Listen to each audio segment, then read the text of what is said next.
Hey Lisa, Hey Dewey, how's it going in Austin?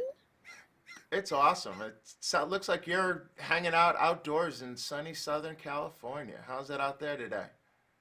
It's gorgeous. Yeah, I've got a house full of guests this week, so we decided to move the studio outdoors and hopefully we'll have a little bit less distraction, but we'll see. I'm actually looking in my window right now at two little cutie pies running around in my living room playing with my dogs. So, it's a little hectic around here, but no complaints. Well, maybe they're future tennis players. Have they picked up rackets yet?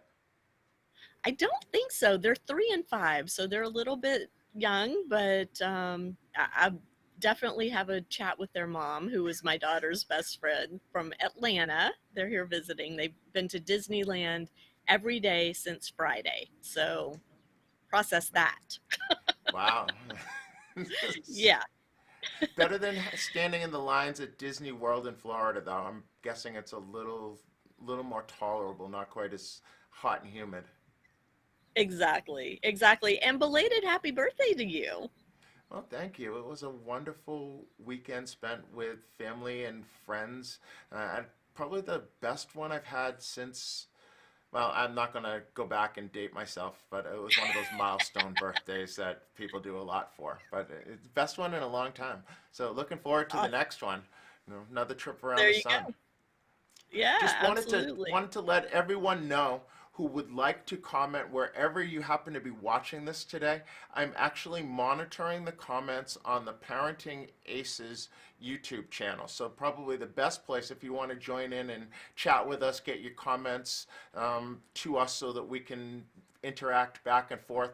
Today, I would suggest going to the Parenting Aces YouTube channel for the live stream. If you're watching video on demand, just place a comment anywhere you happen to see it. We'll find it. We will kind of get back to you. So, Absolutely. And let's jump into today's conversation. I mean, we've got a short little window here. So last week we talked about when to start teaching technical versus tactical maneuvers in tennis and strokes with young developing juniors. And we kind of just touched the surface last time. So this time it's all about a deeper dive into that and really focusing on more detail of what coaches and what parents can do to make sure that their juniors are developing a complete game of tennis, not just forehands and backhands, but also tactics and strategy and how to incorporate all of that in their day to day tennis world. yep. So today we're going to jump into the very first part of how to go about learning from a tactical perspective. And I use the term learning specifically rather than teaching because it is less important how much we teach as coaches than it is how much our students actually learn. And digging in to teaching from a tactical perspective kind of creates a little bit deeper learning where everything comes from the match court. So if we talk about an open, closed, open environment, open being the most open being a match court where you're just trying to win and you're attempting everything, to the most closed being probably a coach hand feeding out of a basket or feeding a specific ball. Um, if we take the things from the match court, the most open environment, to bring them down, that's going to create a perspective for the player of, well, why am I working on this first of all? I'm working on it because it gave me a challenge that I needed to overcome and wasn't able to on the match court. It also allows us to create a specific scenario where we can talk about, well, what was the ball that was coming at you and what was that entire situation? What were you trying to do back? And then use all those ball characteristics, height, depth, direction, spin, and speed, to really frame and put in that player's mind a movie that they can run that says, okay, when I was playing little Janie or Johnny in a tournament and they were doing this to me, if I could have only, and then we add in, okay, do this, do that. And then we can add in the specific technique associated with whatever it is that they were trying to do. So I think that's the best way to teach. Um, what have you found, Lisa, in terms of how coaches that you worked with approached the tactical element? Well, as I mentioned last week, it wasn't until my son was deep into his high school years that he really was exposed to tennis tactics and really understanding the strategy of, if I do this, my opponent's likely to do that. And, if this is my strength and this is his weakness, here's what I need to be doing in order to expose that weakness and pounce on it so that I can win the point and ultimately win the match. And it was a very frustrating realization to have as the parent, thinking about all the years and all the summers and all the money that we had spent on his tennis development, that not until around age 16 did he really have an understanding of what it meant to play the game, which is very different from hitting a ball over the net. It's, hitting forehands and backhands is something that's taught from the get go, but really understanding the geometry of the court and the impact of your choices on the court, how you're moving, all those characteristics of the ball that you just described, Dewey. Having that understanding, it makes the difference between being able to win and lose once you get to higher and higher levels of the game. Yeah, so once you kind of come up with those scenarios, taking the time to let the player work through the various options that are associated with is really important. So we need to take a deep dive, and the first part of that is the player making good decisions? So we can think about, well, could they do something, and then did they do it? And those being the decision making parameters. So could they? Yes. Did they? No. We're now still dealing with decision making. What's going on in their head? If we get a check, could they? Did they? Yes. Was it? Did the ball go in? Was it effective? Did they win the point? If it's breaking down and we're getting an X in one of those latter three kind of boxes, now we're dealing with a technical thing. The ball wasn't effective enough. Um, and so if we look at it from teaching from a tactical perspective, the first part of that is really about the mind. Is the player making good decisions? Because you can hit balls and hit the wrong shot really well, but chances are you're not going to be as effective as you want to be because it is the wrong shot. So there was a day back when Jennifer Capriati just hit the ball better than everybody else, and so she didn't necessarily make great tactical decisions, but her execution ability was just head and shoulders above everybody, and so people couldn't couldn't deal with it. Um, what what do you do? What did you learn when your son became 16 as to how could you do some things which would help him tactically on the court? Well, one thing I want to just point out before I jump into that, because I do want to jump into that, is the fact that as our kids get further and further along in their development, the margins become narrower and narrower between the kids who are winning and the kids who are not winning. At a certain point, almost all of them can hit the ball exactly how they want it, where they want it, when they want to do it. So it really does, as you mentioned, Dewey, come down to what they're doing up here. Where's their mind? Are they able to think tactically and understand, if I do this, my opponent's going to do that? And that can oftentimes make the difference, as I mentioned before. But from the parent's perspective, there's a lot we can do to help kind of speed this process up a little bit.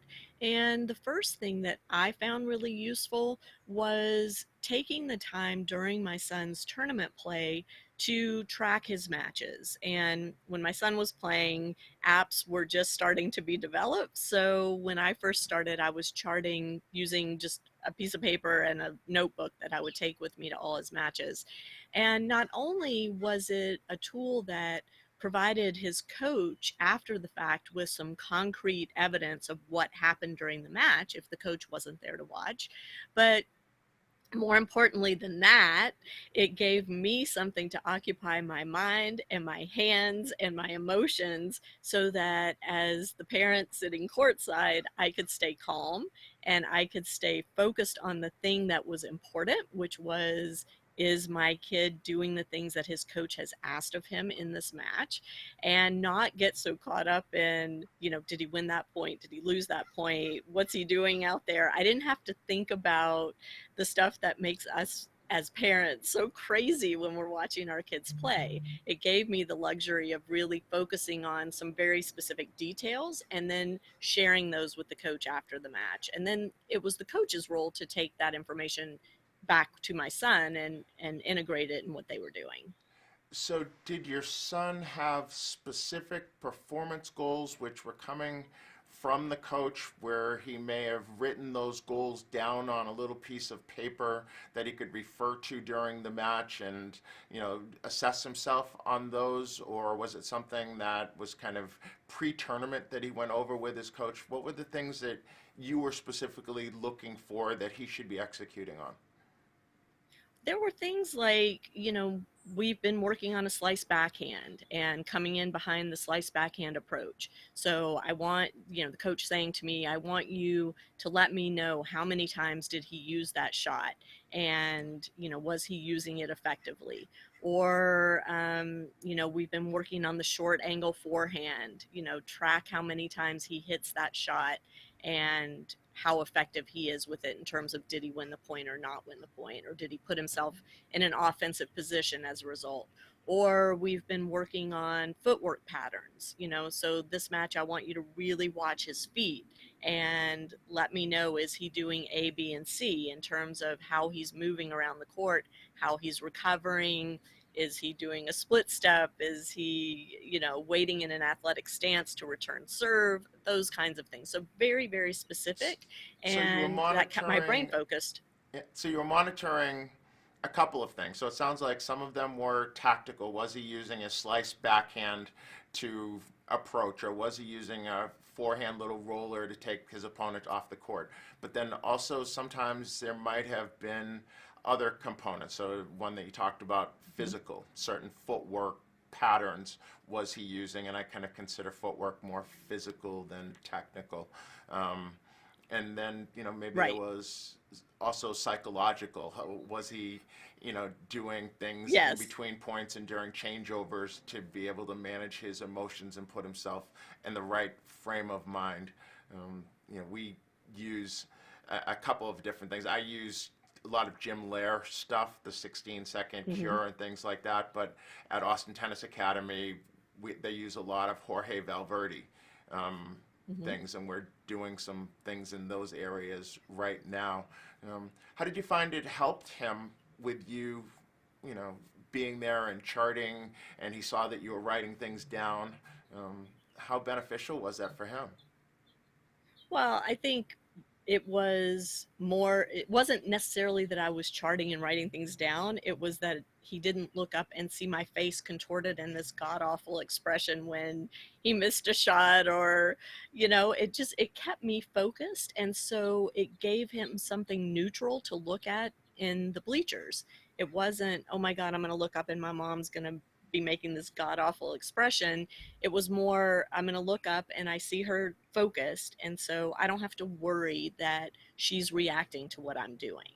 And I think that was really the most helpful thing. And that's why I just, even if the coach doesn't ask for charting or, you know, the information that you're writing down, I have just always been a big advocate of parents doing that, mainly to keep your brain occupied during these stressful situations. We all know it is much harder to watch your kid play anything, perform, arts, school, whatever it is. It's much harder to be the one in the stands, I think, than to be the one actually out there doing the work, because you have no control. And so by charting, it gives you something to feel like you have some control over.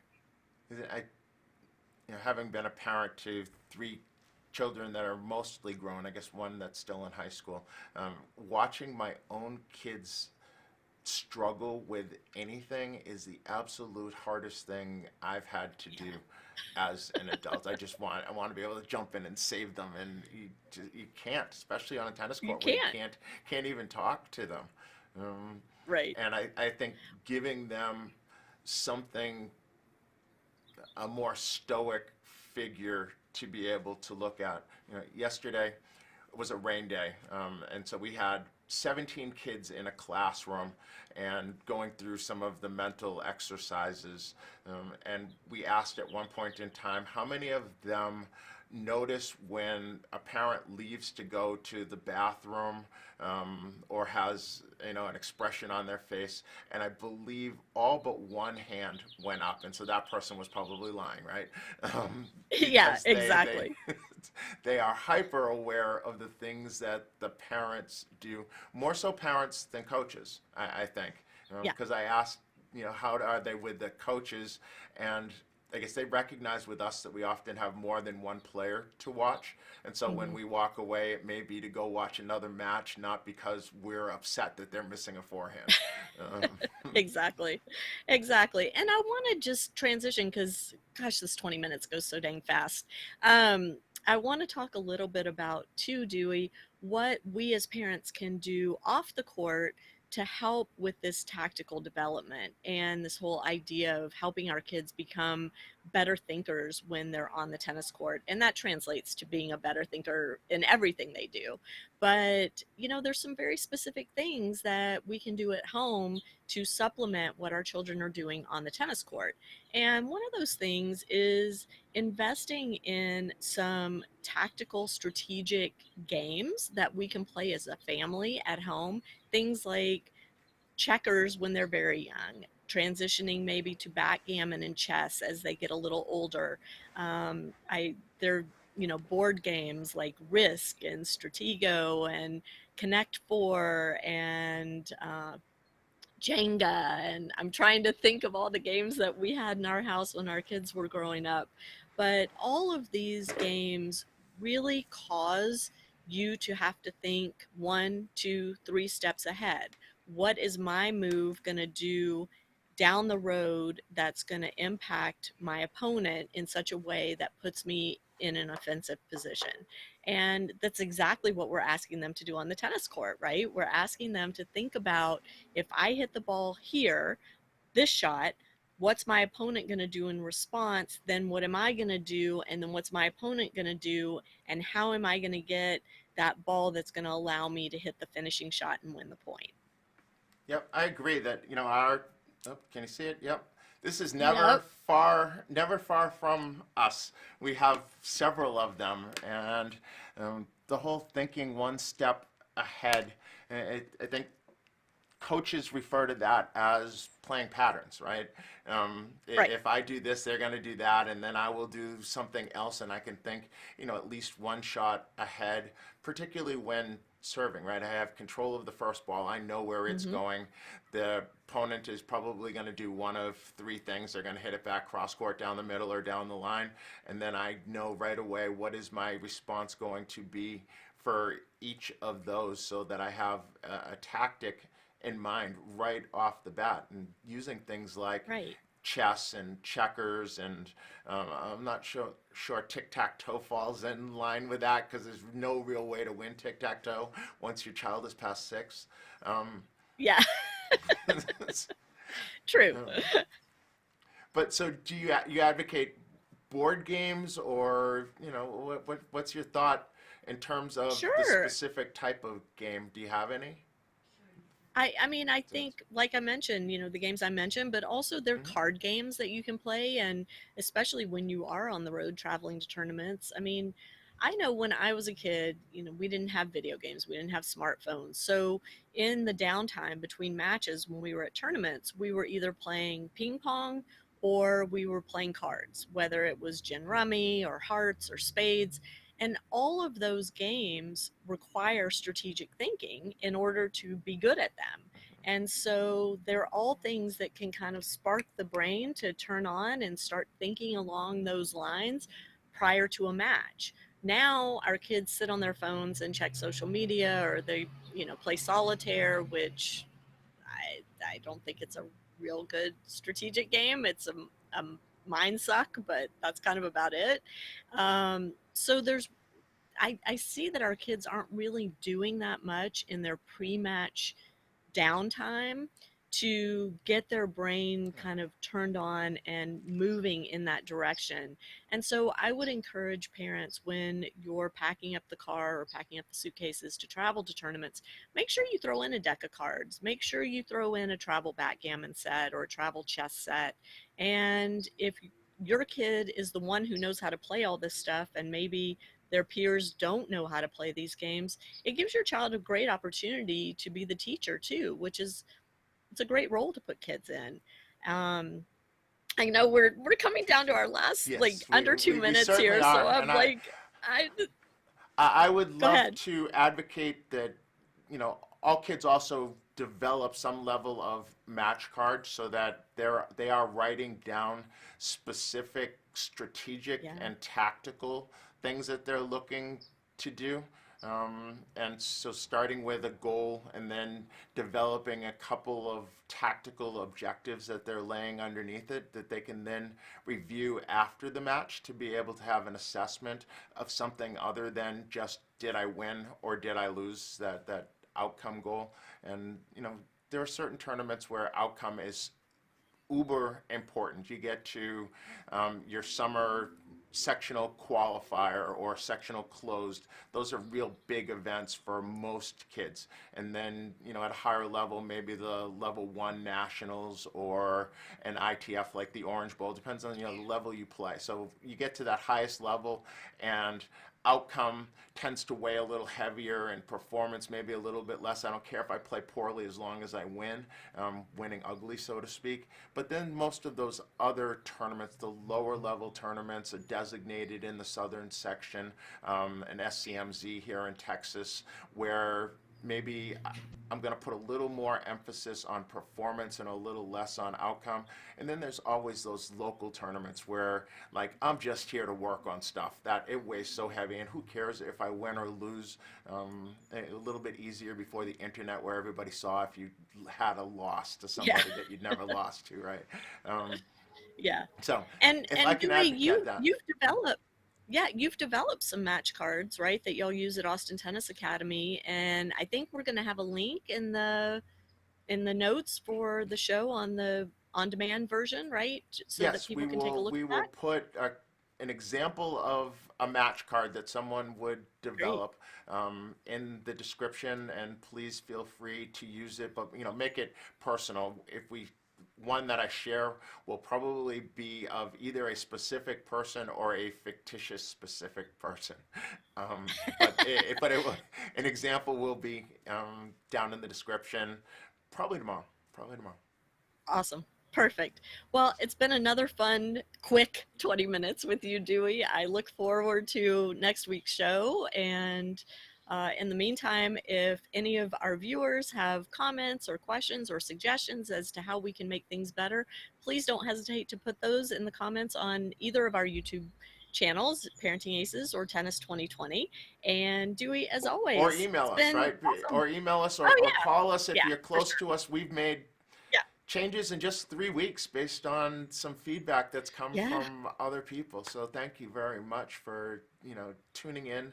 Please subscribe to our channels. It'd be great if you subscribe to both, but one or the other. Click that notification bell, all that great YouTube stuff that you all know how to do because you're on YouTube, and we are now YouTubers, Lisa. I know. Well, look at us. Who knew? So great. Well, have a wonderful week. You too. We'll see y'all next time on Tennis Takeaways with Lisa and Dewey.